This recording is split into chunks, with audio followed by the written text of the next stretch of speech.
Hi friends, வணக்கம். Welcome to Lakshmi ருச்சி நலபாகம். எல்லோரும் எப்படி இருக்கீர்கள்? இன்றைக்கி இந்த வீடியோவில் நம்ம பார்க்க போகிறது மார்கழி டே 3 வாசல் கோலம், திருப்பாவை பாடல் 3 அதன் விளக்கமும் இதெல்லாம் தான் இந்த வீடியோவில் ஷேர் பண்ணியிருக்கேன். இப்போ தான் நம்ம சேனலில் புதுசாக பார்க்குறவாளா இருந்தால் லக்ஷ்மி ருச்சி நலபாகம் சேனலுக்கு மறக்காமல் சப்ஸ்கிரைப் பண்ணிக்கோங்க. பக்கத்தில் இருக்கிற ஆல் பெல் சிம்பிளை கிளிக் பண்ணிக்கோங்க. அப்போ தான் நான் போடுற வீடியோஸ் எல்லாம் நோட்டிஃபிகேஷனில் வரும். வாங்க வீடியோக்குள்ளே போகலாம்.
ஓங்கி உலகளந்த உத்தமன் பெயர் பாடி நாங்கள் நம் பாவைக்கு சாற்றி நீராடினால் தீங்கின்றி நாடெல்லாம் திங்கள் மும்மாறி பெய்து ஓங்கு பெருஞ்சென்னல் நுடுக்கயலுகல பூங்குவலை போதில் பொறிவண்டு கண்படுப்ப தேங்காதே புக்கிருந்து சீர்த்த முளை பற்றி வாங்க குடம் நிறைக்கும் வள்ளல் பெரும் பசுக்கள் நீங்காத செல்வம் நிறைந்தேலோரெம்பாவாய்.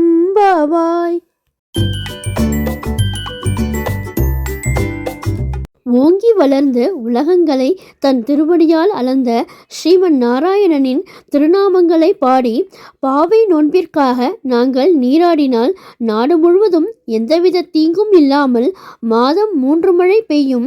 அதனால் உயர்ந்து வளர்ந்து விளங்கும் சென்னல் பயிர்களின் இடையில் கயல் மீன்கள் துள்ளும், அழகிய குவளை மலர்களில் வண்டுகள் உறங்கும், கறப்பவர்கள் மடிகளை பற்றி இழுக்க பசுக்கள் பாலால் குடங்களை நிறைத்துவிடும். அதனால் அழிவற்ற செல்வம் நிறையும். இந்த மார்கழி டே 3 ஸ்பெஷல் விளாக் பிடிச்சிருந்தா உங்கள் ஃப்ரெண்ட்ஸ் அண்ட் ரிலேட்டிவ்ஸோடு ஷேர் பண்ணிக்கோங்க. என்னுடைய லக்ஷ்மி ருச்சி நலபாகம் சேனலுக்கு மறக்காமல் சப்ஸ்கிரைப் பண்ணிக்கோங்க. நான் வேறு ஒரு இன்ட்ரெஸ்டிங்கான வீடியோவில் உங்களை மீட் பண்ணுறேன். Thank you, by.